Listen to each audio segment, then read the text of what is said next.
Bem, como vocês sabem, quem manda aqui no canal são vocês. E lá no nosso grupo do WhatsApp, que inclusive é o segundo link da descrição, você está convidadíssimo a entrar. O pessoal falou: André, você pode comentar um pouco sobre a Lupar? Os resultados já saíram, você poderia ali pelo menos trazer algumas impressões do que você tem para essa empresa? Claro, muito ali foi questionado a respeito de dividendos. E aqui, no final dessa apresentação, eu vou efetivamente trabalhar e, claro, vou deixar aqui na timeline todos os pontos interessantes aqui que nós conversamos. Então, se você quer saber muito mais sobre a Lupar, fica comigo para logo após o vídeo. Então, vamos para o vídeo.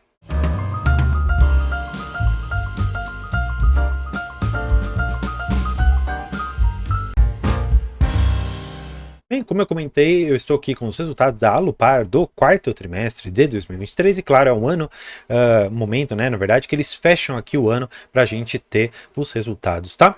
Aqui eles colocam destaques, né, basicamente alguns destaques bastante interessantes em termos de crescimento, né? Então, olha só que interessante.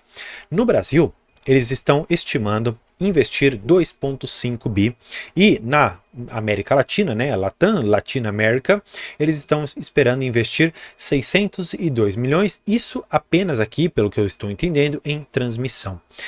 O que me parece, de uma certa maneira, bastante interessante é que eles ganharam algumas concessões, e algumas delas perpétuas, ali em países que são próximos aqui, então na Colômbia, no Peru e no Chile, ele tem concessões de geração de energia na rede de transmissão que são muito interessantes. E eu particularmente estou bastante otimista com essa nova forma, vamos dizer assim, de análise, porque quando os analistas eles fazem as projeções das empresas, basicamente nós pegamos ali quanto que a empresa vai despender no projeto, quanto que ela vai ter de RAP ou quanto, por exemplo, ela geraria de receita, ou quanto que ela conseguiria gerar até mesmo de energia, a gente joga ali um preço médio do valor da energia, então a gente consegue trazer tudo isso ao valor presente e justificar o valor da empresa. Agora, quando a concessão é perpétua, aqui trazem basicamente duas questões. Como é que a gente vai fazer esse valuation de uma empresa que não tem um fim? Claro, eu sei que existem modelos que colocam na projeção na perpetuidade, mas para a geração de energia é um pouco complicado. E outra, ela é perpétua até que o governo decida de outra forma. Então, de uma certa maneira, por mais que seja perpétua, gera uma insegurança que em cada realidade política ali, você tem ali as suas problemáticas, tá bom? Vamos lá. O que eles colocam de interessante, né? A geração na conclusão, basicamente, desse parque solar aqui que eles têm, fica aqui no Ceará. Então, olha que interessante. Tem uma capacidade de 61,7 megawatts, bastante interessante. Seguindo aqui um pouco, né? Eles colocam um pouco dos dividendos intercalares trimestrais após a política que foi aprovada em 2022. E isso aqui, gente, gerou uma baita de uma polêmica. Por quê? Em 2022, né, no finalzinho ali de 2022, a Alupar ela falou, gente, 2023 vai ser um ano novo. Nós não vamos mais distribuir daquela forma semestral, de vez em quando anual, não era uma coisa muito certa. E eles decidiram então de cravar ali na pedra que seria uma distribuição de dividendos trimestral. Só o que acontece? Existia ali uma narrativa de que a Alupar estaria no final de um ciclo de investimentos. Ciclo esse que, finalizando, geraria mais caixa para a empresa, um lucro líquido maior, já que ela não teria tantas despesas, e faria, consequentemente, que o lucro a ser distribuído fosse maior para o acionista. O que de fato acabou não acontecendo, já que, como você pode ver em toda a distribuição de dividendos de 2024 e 2023 também provavelmente, e como você viu na distribuição de dividendos de 2023, que eu vou até puxar aqui na tela para mostrar para vocês, ficou na casa aqui dos seus 5,88%, claro, em relação a essa cotação. Quem comprou, por exemplo, lá no comecinho do ano, na casa ali dos seus R$ 24, de fato tem um dividendo diferente. Então vamos fazer até o cálculo, né? Esse valor de 1,80 dividido por uns 24,50 geraria um yield de aproximadamente 7,3%. Um yield um pouco melhor de fato, mas não atingiu a expectativa que o mercado ou boa parte das pessoas esperava para uma empresa que disse que mudaria a política para trimestral e pagaria muito mais dividendos, tá bom? Eles colocam aqui, né, o valor de 12 centavos por unit foi o que eles divulgaram para esse último trimestre, tá bom? No valor aqui de 36 milhões de reais. E eles colocam aqui alguns projetos que eles têm em relação à transmissora na Colômbia, que eles têm aqui, 96% já está concluído. Tem esse daqui, Manuel de Nóbrega, que é uma empresa, tá bem ruimzinho de ver, litorânea da transmissão de energia SA, que ele não fala também, SE Domênico, enfim, tem bastante coisas, né? Transmissão de energia também, eles colocam aqui a evolução das obras, tem bastante coisas interessantes, mas vamos para o que mais interessa para o pessoal. Por que que nós não vamos ver IFRS? Eu já expliquei e aqui sempre vale a pena um reforço nesse sentido. O IFRS basicamente é um padrão internacional de reportar os seus resultados. Só que esse padrão internacional, por mais que ele deva ser seguido para que qualquer pessoa no mundo consiga interpretar os números daqui, ele não é fidedigno a exatamente o que a empresa está gerando nas suas atividades operacionais. Por quê? No IFRS, diferentemente do regulatório, aqui você tem a contabilização dos projetos e você tem a contabilização também de algumas questões de concessão e faz com que de uma certa maneira o resultado do IFRS seja muito inflado, né? Então não é tão interessante. Até para você dar uma olhada, olha só. Quando você vê o IFRS, você vê basicamente que em 2023 estava aqui em 3,3 bi a receita líquida. Já no regulatório está em 3,1. Só para você comparar de forma ainda mais abrupta, especialmente porque em 2022 nós tivemos bastante projetos, né? Estamos falando de uma receita líquida de 3,8 e aqui na ordem de 2,9. Claro, houve impactos daqui para cá por conta de um indicador importante, que é o IGPM, que é basicamente uma forma de correção e que isso impactou tanto a Taesa quanto também a própria Alupar, mas isso você consegue ver no resto aqui do resultado, mas só para a gente enxergar um pouco melhor, né?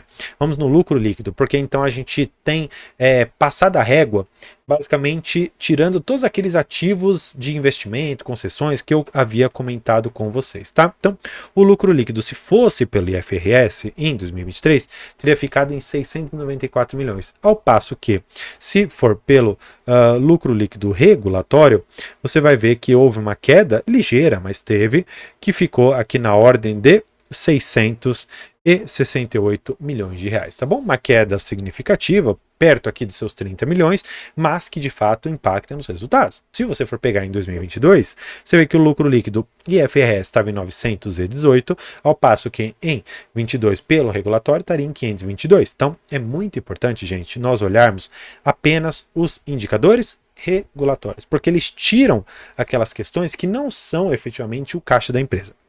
Fato é que de 2022 para 2023, aquele fluxo de investimentos que impacta no IFRS e não impacta no regulatório, saíram de uma certa maneira e o IFRS e o regulatório em 2023 ficou muito mais próximo por conta do final desse ciclo de investimento.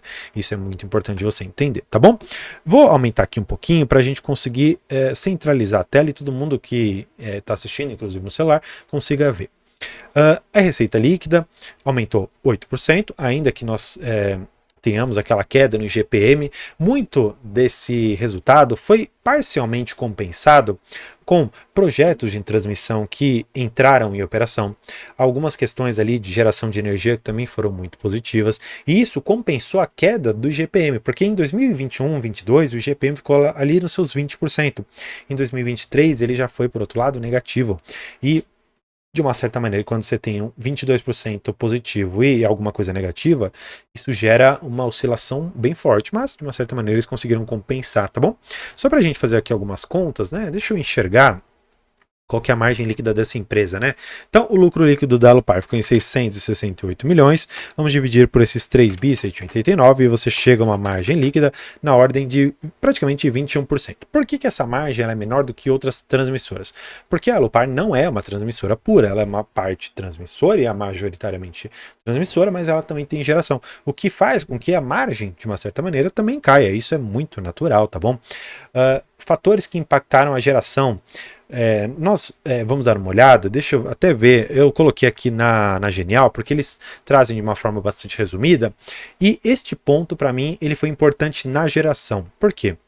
Eles colocam aqui que os preços basicamente na geração de energia ficaram aqui em 239 megawatts. Então não é um preço muito alto. Se você for ver, por exemplo, a Serena Energia está na ordem ali dos seus 430, algumas outras empresas 380, então 239 não é a melhor, mas em relação ao PLD que nós temos hoje, que está em 61, até que é um valor razoável, tá bom? Seguindo aqui um pouco, né, a gente pode ver que essa empresa, de fato, está se desalavancando, saindo de 3,6 e chegando aqui em 2023 com 3,4. Mas a alavancagem ela não reduziu significativamente por conta das grandes aquisições que a empresa fez. Tanto é que nesse resultado e relatório aqui da Genial, eles colocam que eles tiveram aquisições no lote 2 da ANEEL, que ocorreu aqui basicamente no segundo semestre de 2023, teve ali um lote na Colômbia, teve outro lote ali no Chile,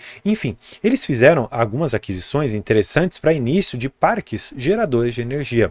Então, se de uma certa maneira a empresa estava com aquela narrativa de que ela encerraria seu ciclo de investimentos e distribuiria mais dividendos, de fato não foi isso que aconteceu, tá? Os números não estão mostrando isso e a própria projeção da empresa não é de maiores distribuições de dividendos. Agora, você como investidor da Alupar, será que em 2023 você ganhou dinheiro? E olha só, eles trazem aqui um resultado que eu achei bastante interessante.